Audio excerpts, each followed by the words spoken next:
नमस्कार। आज सुनते हैं प्रतिभा सक्सेना जी द्वारा लिखी कहानी पति भ्रम। अगर आपको वीडियो पसंद आए तो कृपया आप मेरे चैनल को लाइक, सब्सक्राइब और कमेंट जरूर करें। होम करते हाथ जले चाहे न जले, आंखों में धुएं की चिरमिराहट और तन बदन में लपटों की झार लगती ही है। मेरे साथ भी कुछ ऐसा ही हुआ। मेरी बहुत पक्की सहेली थी रितिका। प्राइमरी से बीए तक साथ पढ़े। खूब पटती थी हम दोनों में, दांत काटी रोटी थी। एक का कोई राज दूसरी से छिपा नहीं था। हर जगह साथ रहते थे। लगता था एक के बिना दूसरी अधूरी है। साथ साथ रोए, हंसे, शरारतें की, सहपाठियों से लड़ाई झगड़े और मेल मिलाप भी एक साथ किए। स्कूल में हम दोनों दो शरीर एक जान समझी जाती थीं। कितनी इच्छा थी एक दूसरी को दुल्हन के रूप में निहारने की, सजाने की, नए नए जीजा से चुहल करने की। पर मनचीती कहाँ हो पाती है। बीए के बाद दोनों की शादियां भी 2 दिनों के अंतर से हुईं। इतना कम अंतर रहा कि एक दूसरी के विवाह में शामिल भी ना हो सके। उसका विवाह उसके ननिहाल से संपन्न हुआ था, जो पास के शहर में ही था। शादी के बाद भी पतियों की चिट्ठियां तक शेयर की थी। एक दूसरी से ससुराली नुस्खे सीखे थे, आगे के प्रोग्राम बनाए थे। मैंने तो हर तरह से उसे आदर मान किया, हर तरह से ध्यान रखा, पूरी खातिरदारी करने की कोशिश की। पर बदले में क्या मिला? तीखी बातें और बेरुखी। और नौबत यहां तक आ गई कि आपस में बोलचाल बंद, चिट्ठी पत्री बंद, घरवालों से एक दूसरी के हालचाल पूछना भी बंद। मुझे अक्सर उसकी याद आती है। उसे भी जरूर आती होगी।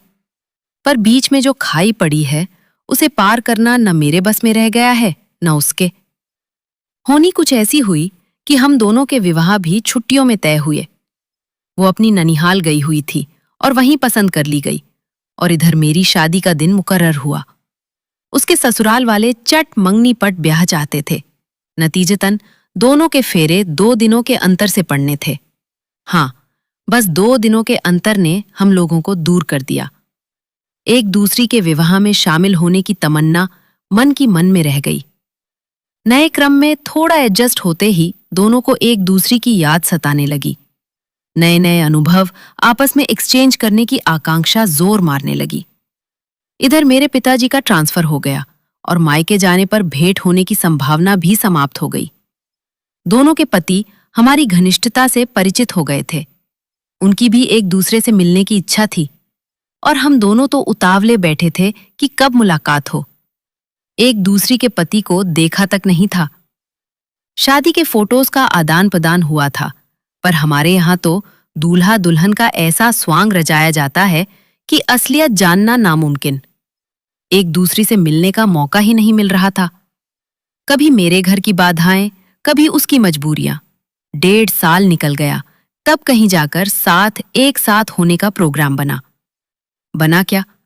तलवार फिर भी सिर पर लटक रही थी कि कब किसके पति के सामने कुछ और इमरजेंसी आ जाए और मामला फिर टाए टाए फिस। इसीलिए कहीं दूर का नहीं, पास ही आगरे जाने का 2 दिन का कार्यक्रम बनाया। तय किया कि दोनों ट्रेन से टूंडला पहुंचेंगे और वहां से टैक्सी लेकर सीधे आगरे। 2 कमरे अच्छे से होटल में बुक करा लिए, एक तेरे लिए, एक अपने, मैंने उसे बताया।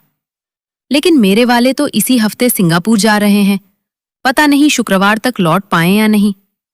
अरे मेरे तो मद्रास चले गए हैं, पर मैंने कह दिया है बृहस्पतिवार तक तुम्हें लौट आना है। तू भी कह दे, ये प्रोग्राम बिगड़ा तो शायद कभी ना बन पाए। हाँ, मैं भी कहूंगी, पक्के तौर पर कहूंगी। हम लोगों के साथ जो होता है, एक साथ होता है। शुरू से यही होता आया है। इस बार हम दोनों तो मिल ही सकती हैं। दोनों के पतियों के लिए कोशिश करें। एक के भी आ जाए तो आसानी रहेगी। पूरा ना सही, आधा ही सही, कुछ तो हाथ आएगा। मैं अपनी तरफ से पूरी कोशिश करूंगी। तू निशा खातिर रह, मैं भी इतनी ही उतावली हूं। इनका मद्रास वाला काम 2 दिन को और बढ़ गया। मेरा कहना सुनना सब बेकार गया। 3 दिन से फोन की लाइन नहीं मिल रही, रितिका से बात नहीं हो पा रही। पर मुझे विश्वास है वो आएगी जरूर। मैं तैयारी में लगी हूं। मेरी ट्रेन आधे घंटे पहले पहुंचती थी, सो स्टेशन पर उसकी प्रतीक्षा कर रही थी। ट्रेन आई, मैंने उसे कंपार्टमेंट से झांकते देखा। उसने प्लेटफॉर्म पर डब्बे की तरफ बढ़ते देख लिया था। नीचे उतरते उसने हाथ की अटैची और बैग साइड में पटका और मुझसे लिपट गई। इतने में आवाज आई, प्रेम, मिलन फिर कर लीजिएगा, पहले अपना सामान संभालिए। एक सूटेड बूटेड आदमी उसकी अटैची किनारे मेरे सामान के पास रख रहा था। आप नहीं देखते तो मेरी तो अटैची गई थी, धन्यवाद। वाह, क्या बढ़िया मैनर्स है, आपस में भी पति को धन्यवाद दे रही है। पता नहीं सेंस ऑफ ह्यूमर है इनका या औपचारिकता। खैर, होगा, मुझे क्या। मैंने ध्यान से देखा तो ये है इसका पति। वो भी उसको ध्यान से देख रही थी। ये क्या, हमेशा इसे ऐसे ही देखती है, मैंने सोचा। तो अब टैक्सी ले ली जाए या यहीं खड़े रहेंगे हम लोग? उसके पति से पूछा मैंने। उत्तर रितिका ने दिया, यहां रुकने से क्या फायदा, आगरा है कितनी दूर। फ्रेश होकर इत्मीनान से नाश्ता करेंगे। हम लोग बाहर निकल रही हैं, आप आगे जाकर टैक्सी का इंतजाम कर लीजिए। उसने आश्चर्य से देखा, बोला, मैं? मैंने कहा, और नहीं तो क्या, हम लोग जाएंगी, आप यहां हैं तो आप ही को करना है। वो अपना बैग लिए लिए चला गया। रितिका, बैग सामान में रखवा देती, बेकार उठाए उठाए घूमेंगे। तूने क्यों नहीं कह दिया, मेरा ध्यान ही नहीं गया। वो नहीं आ पाए, जरूर कुछ मजबूरी होगी। चलो, एक का तो है, हैंडसम है तेरे पति। तेरे भी, वैसे फोटो से कुछ समझ में नहीं आया, उसके हिसाब से तो सामने होते भी पहचान नहीं पाती। हाँ, मैं भी। कुली से सामान उठवाकर हम दोनों बाहर निकली। ब्याह के बाद पहली बार एक दूसरी को देखते जी नहीं भर रहा था। हम दोनों पीछे की सीट पर बैठ गईं, आप आगे ड्राइवर के पास। माइंड तो नहीं करेंगे, हमें बहुत बातें करनी है। क्या करें, आपका जोड़ीदार आ नहीं पाया। पर मैं आगरा नहीं जाऊंगा, यहाँ का काम करके मुझे वापस जाना है। अरे वाह, हम दोनों ने एक साथ कहा। क्या तमाशा है, रितिका ने कहा। आप भी वैसे ही निकले।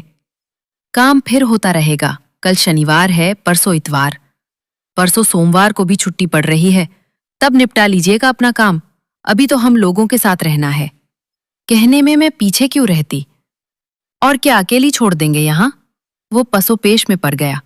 रितिका ने उसका बैग उठाकर अपनी तरफ रखा और बोली, चलिए बैठिए, इतनी मुश्किल से साथ रहने का मौका मिला और आप भाग रहे हैं। कितने दिनों में मिली हैं हम दोनों। आप साथ रहेंगे तो हम निश्चिंत होकर साथ रह पाएंगी। सिर्फ 2 ही दिन तो मिले हैं, कर ले मन की। कहाँ तो 2 शरीर 1 प्राण थीं। देखिए, मुझे चलने दीजिए। यूं आप दोनों के बीच रहना ठीक भी नहीं, अच्छी तरह एक दूसरे को जानते भी नहीं। जानने में क्या देर लगती है, बस जान लिया आपस में हमने। हम भागने नहीं देंगे, बड़ी मुश्किल से तो मौका हाथ लगा है। अब बैठिए भी, आगरा घूमे बिना हम आपको छोड़ने वाले नहीं।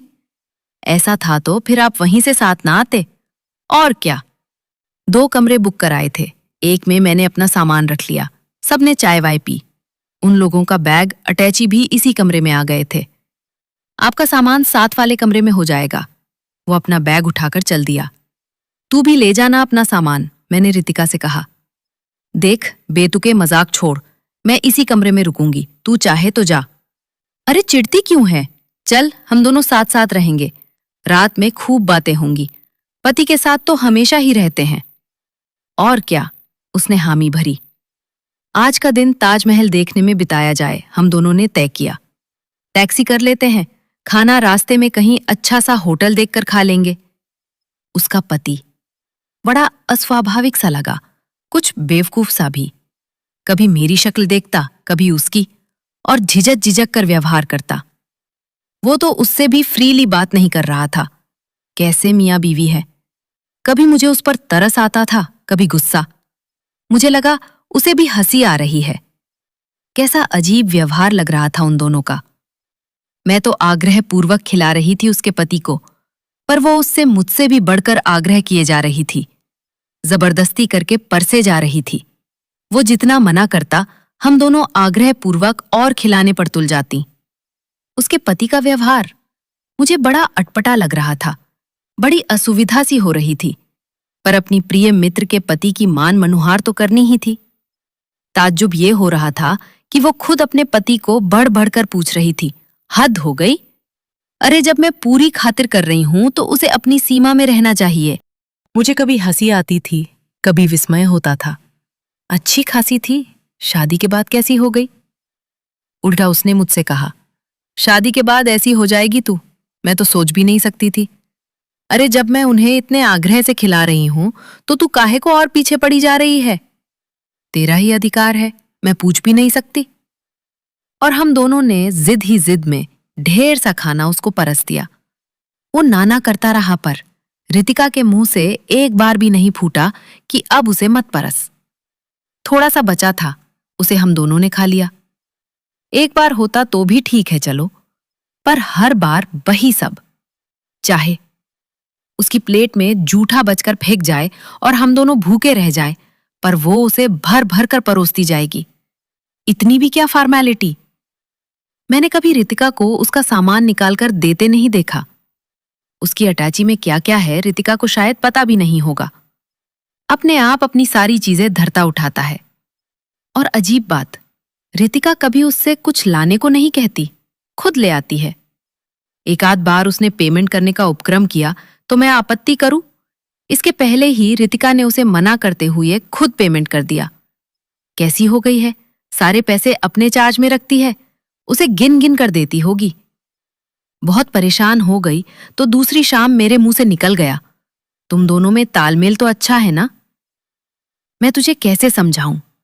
मुझे तो तुम दोनों के बारे में लगता है इनके साथ तू इंटीमेट नहीं हो पाई। तेरा ख्याल है शादी के बाद मैं बिल्कुल बेशर्मी लाद लूं? इतने में वो आ गया।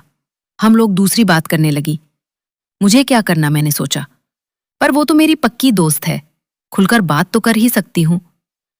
उसके साथ तुझे देखकर लगता है जैसे किराए का पति ले आई हो। मैं क्यों किराए का लाऊंगी, मेरा अपना पति है। तू क्या मंगनी का ले आई है? मुझे ऐसा मजाक बिल्कुल पसंद नहीं। मैं तो तेरी वजह से झेले जा सही हूं। झेल तू रही है कि मैं? ऐसा पेटू बना रखा है उसे, फिर भी खिलाने पर तुली रहती है। मैं कि तू? मैं सोचती हूं ये खिला रही है तो मैं क्यों पीछे रहूं? मेरी तरफ से और खा ले, सारा खा डाले। मुझे क्या करना, तू खुद ध्यान रख अपने पति का। अपने का ध्यान मैं रख लूंगी, तू यहां तो तेरा है, तू संभाल। मैं तो हैरान हो रही हूं देख देख कर। मेरा काहे को होता, तू लाई है अपने साथ, तोहमत मत लगा। झूठी कहीं की। उसका बैग रखकर तूने खींच कर बैठा लिया। मैं तो तेरा समझकर खातिर कर रही थी। चाहे जैसा हो, है तो तेरा पति। ट्रेन से देखा था मैंने, बराबर से साथ खड़ा किए थी, जैसे अपना खसम हो। मेरा ध्यान तो तुझ पर लगा था, बराबर में कौन खड़ा है मुझे क्या पता। तू ही तो खींच कर जबरदस्ती पकड़ लाई। चल हट, ऐसा लीचड़ पेटू मेरा पति क्यों होने लगा? तू ही उसे ठूस ठूस कर खिला रही थी। मुझे तो देख देख कर कोफ्त हो रही थी कि इसमें तो शादी के बाद शर्म हया कुछ बची ही नहीं। मैं तो तेरा पति समझकर हर तरह से खातिर कर रही थी। चाहे जैसा हो, है तो तेरा पति, यही सोचा मैंने। बस बस, जबान संभाल कर बोल। तू जबान संभाल अपनी। ऐसे आदमी को मेरा पति कैसे समझा तूने? बस खबरदार, तेरा सामान वो सहेज रहा था जैसे तेरा अपना पति हो और इल्जाम मुझ पर। ट्रेन से देखा था मैंने, बराबर से साथ खड़ा किए थी जैसे तेरा खसम हो। हम दोनों में तू मैं होने लगी, एक दूसरी को कहनी अनकहनी सब कह डाली। अभी ये प्रकरण चल ही रहा था कि वो आदमी आता दिखाई दिया। हाथ में एक पैकेट पकड़े था, ऊपर झलकती चिकनाई से लग रहा था समोसे कचौरी कुछ लेकर आया है। मैंने झपट कर पूछा, आप कौन हैं? मैं तो। हम दोनों तुली खड़ी थीं। वो कुछ घबरा गया। उसकी बात पूरी होने से पहले ही रितिका डपट पड़ी, आप हमारे साथ क्यों चले आए? अपने रास्ते नहीं जा सकते थे? वो सकपका गया। मैं कोई अपने मन से तो आया नहीं, आप दोनों ने इतना आग्रह किया। पर आप बता तो सकते थे। क्या बताता? आपने कुछ पूछा भी? मैं समझा आप दोनों अकेली हैं इस शहर में। बस बस, बहुत हो गया। उठाइए सामान और अपना रास्ता पकड़िए। ये समोसे लाया था आप लोगों के लिए। नहीं चाहिए हमें आपके समोसे, न जान न पहचान। वो चकराया सा खड़ा था। आप लोगों को मैं बिल्कुल समझ नहीं पाया। समझने की जरूरत भी नहीं, रास्ता पकड़िए अपना। अजीब महिलाएं हैं। बुदबुदाते हुए उसने अपना बैग उठाया, एक विचित्र दृष्टि हम दोनों पर डाली और चल दिया। एक दूसरी को कुपित दृष्टि से देखते हम लोगों ने भी अपना अपना रास्ता पकड़ा। मैंने ये बात किसी को नहीं बताई, उसने भी नहीं बताई होगी, मुझे पूरा विश्वास है। कोई बताए भी तो किस मुंह से? पर इसमें मेरी क्या गलती जो वो मुझसे कुपित है?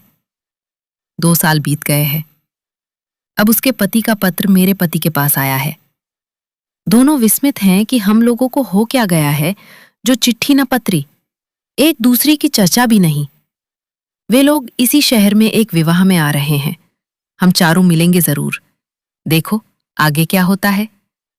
तो ये थी प्रतिभा सक्सेना जी की लिखी कहानी पति भ्रम। सुनने के लिए आप सभी का धन्यवाद।